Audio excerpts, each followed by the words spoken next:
사도신경으로 우리의 신앙을 고백합니다. 전능하사 천지를 만드신 하나님 아버지를 내가 믿사오며 그 외아들 우리 주 예수 그리스도를 믿사오니 이는 성령으로 잉태하사 동정녀 마리아에게 나시고 본디오 빌라도에게 고난을 받으사 십자가에 못 박혀 죽으시고 장사한 지 사흘 만에 죽은 자 가운데서 다시 살아나시며 하늘에 오르사 전능하신 하나님 우편에 앉아 계시다가 저리로서 산자와 죽은 자를 심판하러 오시리라. 성령을 믿사오며 거룩한 공회와 성도가 서로 교통하는 것과 죄를 사하여 주시는 것과 몸이 다시 사는 것과 영원히 사는 것을 믿사옵나이다. 아멘. 찬송가 549장 찬송하겠습니다.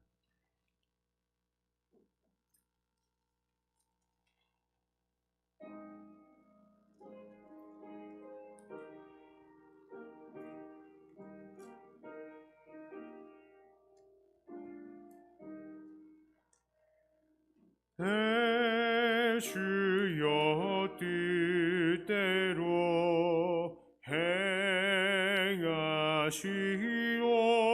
행하시옵소서.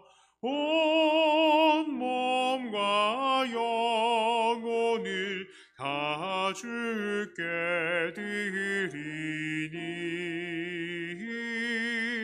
이 세상 고락간 주 인도하시고 날 주관하셔서 뜻대로 하소서. 내 주여 뜻대로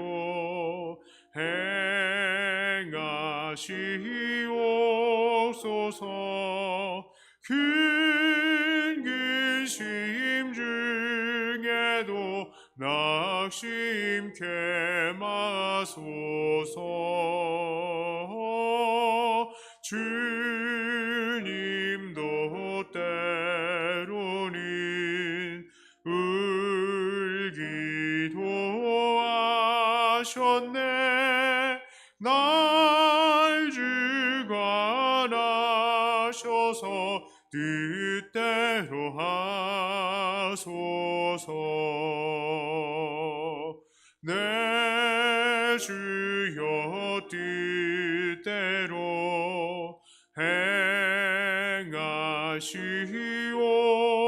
행하시옵소서. 내 모든 일들을 다 주께 맡기고 저 천성 향하여 고요히 가리니 살든지 죽든지 뜻대로 하소서. 아멘.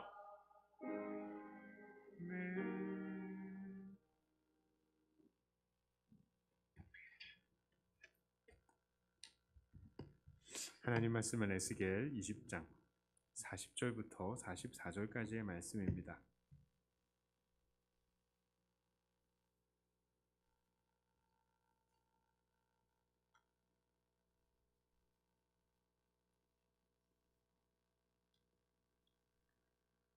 에스겔 20장 40절부터 44절까지의 말씀을 제가 봉독해 올립니다.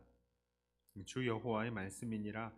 이스라엘 온 족속이 그 땅에 있어서 내 거룩한 산 곧 이스라엘의 높은 산에서 다 나를 섬기리니 거기에서 내가 그들을 기쁘게 받을지라.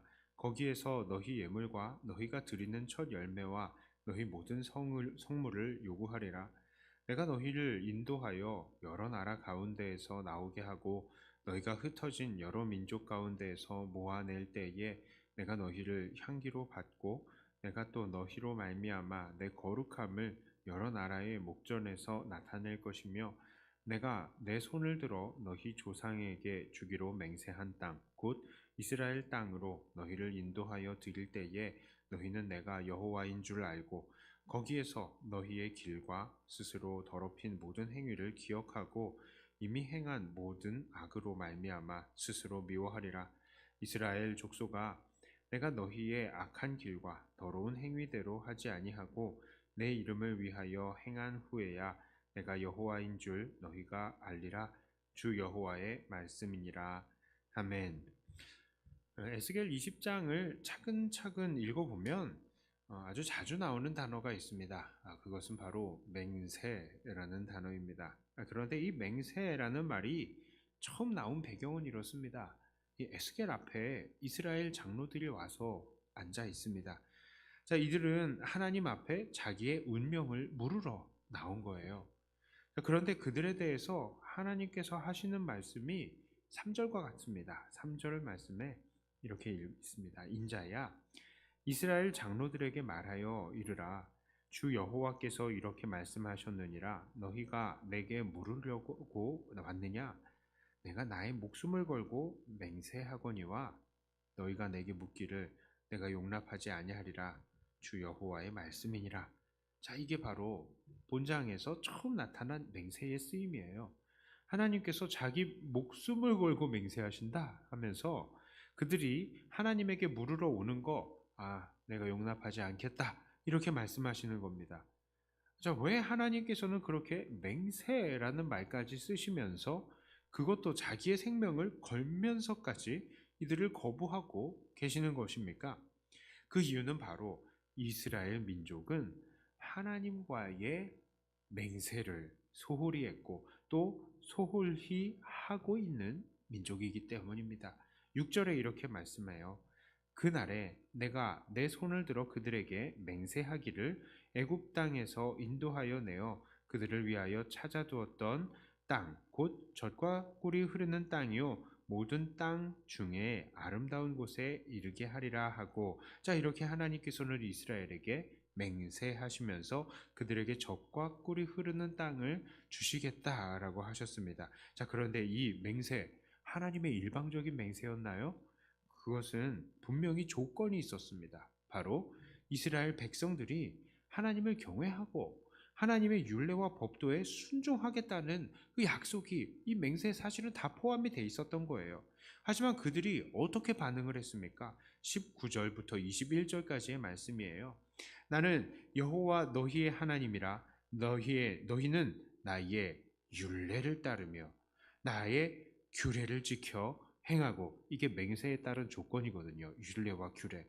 또 나의 안식일을 거룩해 할지어다. 이것이 나와 너희 사이에 표징이 되어 내가 여호와 너희 하나님인 줄을 너희가 알게 하리라 하였노라. 이게 맹세의 내용이었다고요. 자, 그러나 그들의 자손이 내게 반역하여 사람이 지켜 행하면 그로 말미암아 삶을 얻을 나의 율례를 따르지 아니하며 나의 규례를 지켜 행하지 아니하였고 나의 안식일을 더럽힌지라.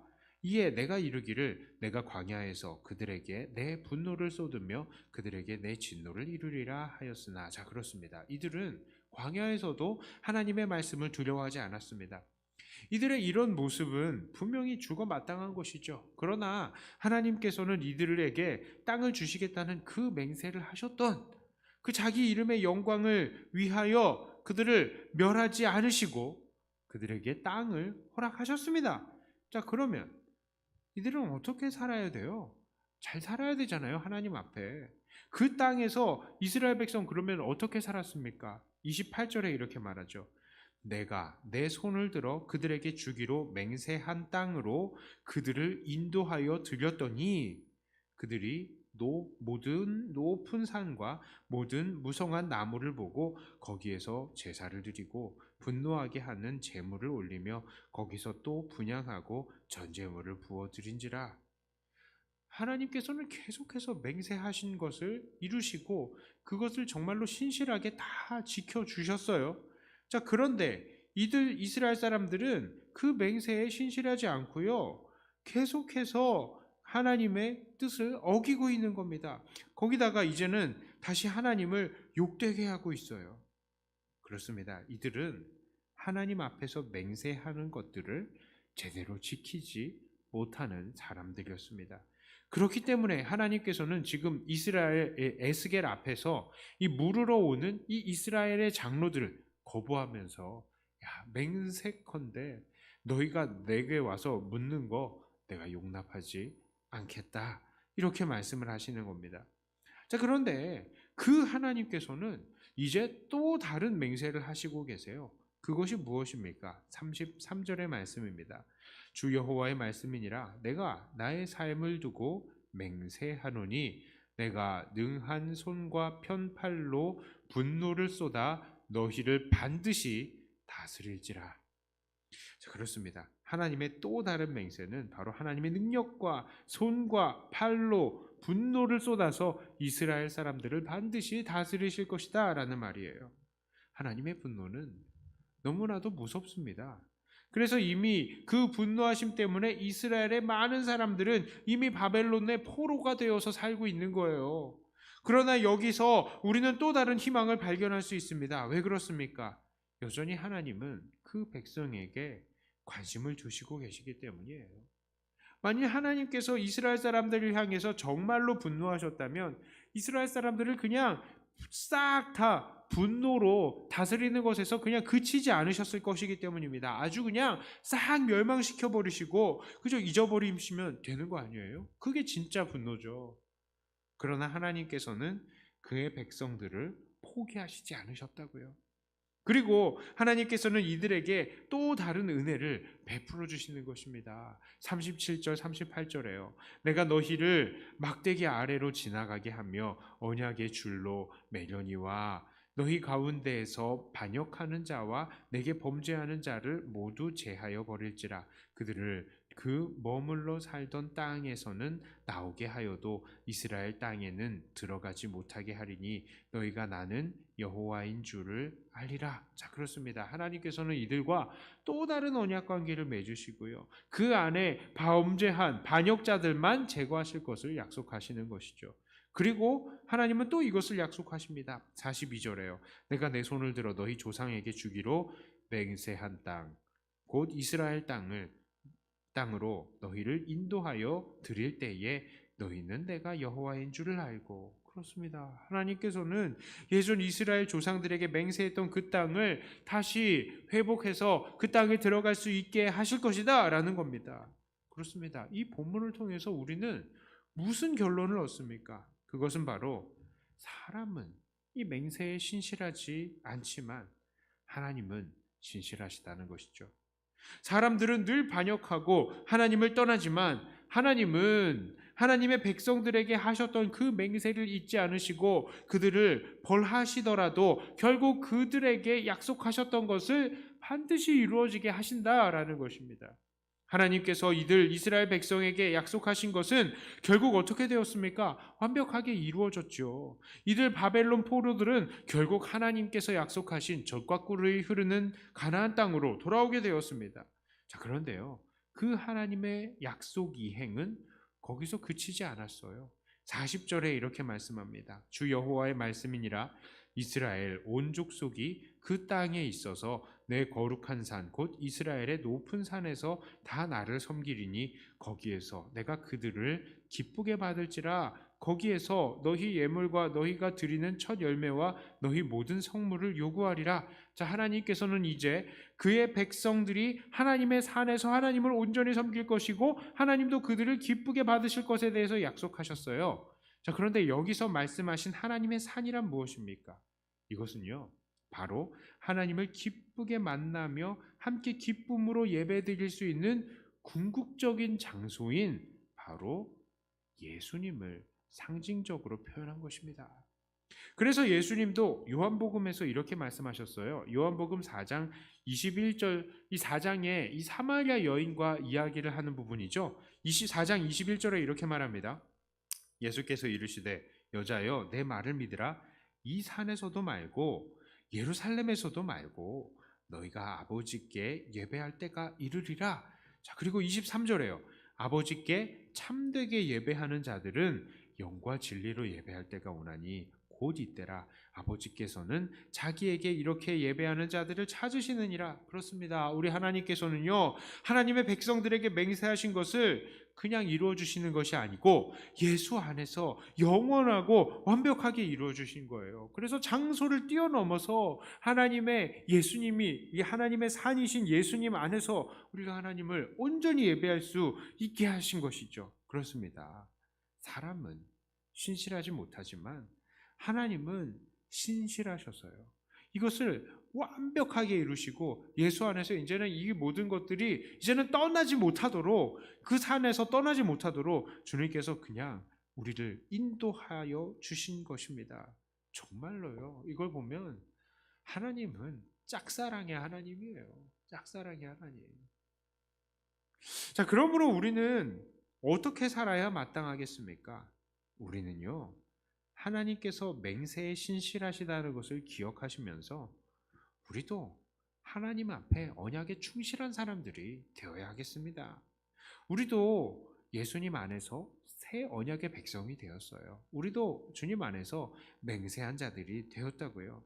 그러므로 우리도 하나님의 새 언약의 백성이 될 때에 주님께서 우리에게 요구하신 계명을 지켜야 합니다. 그 계명이 무엇입니까? 바로 하나님 사랑, 이웃 사랑, 그리고 또 하나님을 짝사랑하는 하나님으로 만들어서는 안 되겠는 그 자세, 우리가 가져야 되는 거예요. 사실 우리의 삶을 돌아볼 때에 우리도 이스라엘 백성들보다도 나은 것이 없음을 우리는 발견합니다. 우리들도 이 세상 속에서 너무나 많은 것들을 우상으로 살고 있어요. 우상으로 삼고 있어요. 하나님보다 더 많은 시간을 우상을 향해서 쏟고 있고요. 또 하나님과 그 나라를 위한 것들보다 더 많은 돈들을 우상에게 쓰고 있습니다. 또 하나님보다 더 의지하고 사랑하는 것들이 우리에게 많음을 우리는 발견하죠.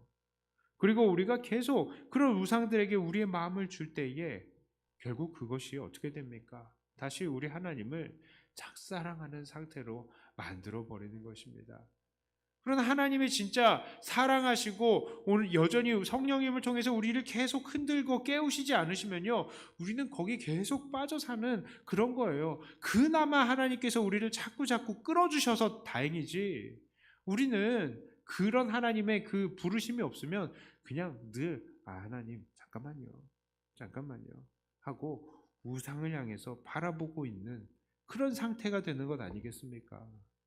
자, 그러므로 우리는 어서 그 우상들에게서 돌아서서 하나님께 우리의 사랑을 기꺼이 드려야 하겠습니다. 만일 그렇지 않을 때에는 맹세에 신실하신 하나님께서 우리에게 약속하신 천국을 허락하시기 위해서 또 우리에게 어떤 것을 주실지 우리는 아무도 모르는 일입니다. 우리 하나님 질투의 하나님이신데요, 하나님께서 우리에게 무엇을 주실까요? 야, 너 시선 돌려 확 그냥 목 기부수 해버린다, 이렇게 만들어 버릴까봐 우리는 두려운 겁니다.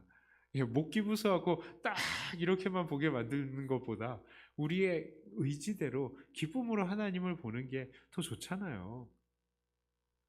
자, 이제 말씀을 정리합니다. 하나님은 그 맹세를 이루시기 위해서 신실하신 하나님이세요. 하나님께서는 이스라엘 백성들에게 가나안 땅을 약속하셨고 그 약속을 신실하게 지키셨습니다. 물론 그 약속을 지키시기 위해서 하나님께서는 이스라엘 백성들을 진노로 다스리셨죠. 자, 그렇게 이스라엘을 다스려 가시면서까지 맹세하신 땅으로 인도하신 하나님께서는 오늘 우리들에게는 어떤 약속을 하셨습니까? 너 내 백성이야. 내가 너희들을 천국으로 인도할 거야. 이 천국을 약속하셨어요. 그리고 그 하나님께서는 우리를 천국으로 인도하시기 위해서 오늘도 우리를 징계하시기를 쉬지 않고 아끼시지 않으시는 것입니다. 자, 그러므로 오늘 우리도 정말로 두렵고 떨림으로 하나님 앞에 우리의 모든 사랑을 드리고요, 장차 우리에게 주어질 하나님의 천국을 향해서 기쁨으로 매일매일 발걸음을 걸어가야 할 것입니다. 사실 우리 눈앞에는 너무나 많은 유혹들이 있어요. 너무나 많은 우상들이 있어요.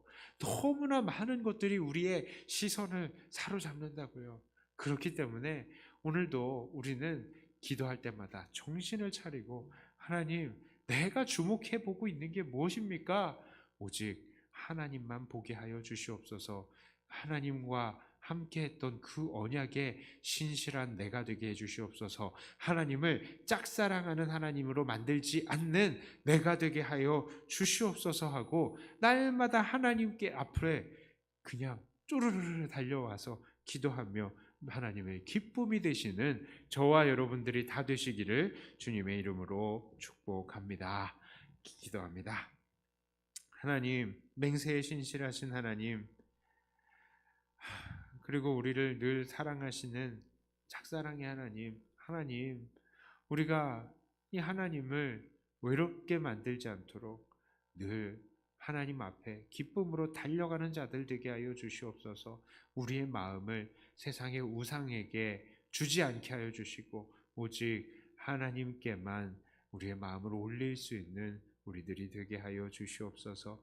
하나님, 참으로 연약한 우리들, 너무나 세상의 것들에 좌지우지되는 우리들 하나님 불쌍히 여기시고, 하나님 우리가 너무 멀리 주님을 떠나지 않도록 그때그때마다 우리를 치시는 하나님, 하나님 앞에 우리가 기꺼이 나아가며 하나님의 기쁨이 되기 위해 늘 우리의 삶을 드리는 우리가 되게 하여 주시옵소서. 이 시간에 기도의 내용 또한 그렇게 되길 원합니다. 하나님의 기쁨이 되고 이 세상의 우상을 위한 간구가 조금도 있지 않는 우리의 기도가 되게 하여 주시옵소서. 감사드리며 우리 주 예수님 이름으로 간절히 기도드리옵나이다. 아멘.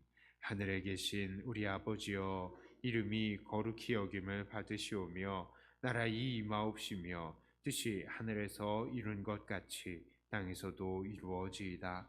오늘날 우리에게 일용할 양식을 주옵시고 우리가 우리에게 죄 지은 자를 사하여 준 것 같이 우리 죄를 사하여 주옵시고 우리를 시험에 들게 하지 마옵시고 다만 악에서 구하옵소서. 대개 나라와 권세와 영광이 아버지께 영원히 있사옵나이다. 아멘. 받은 말씀 가지고 또 교회를 위해서 기도하시고 각자 가지고 나오신 기도 제목으로 기도하시다가 돌아가도록 하겠습니다.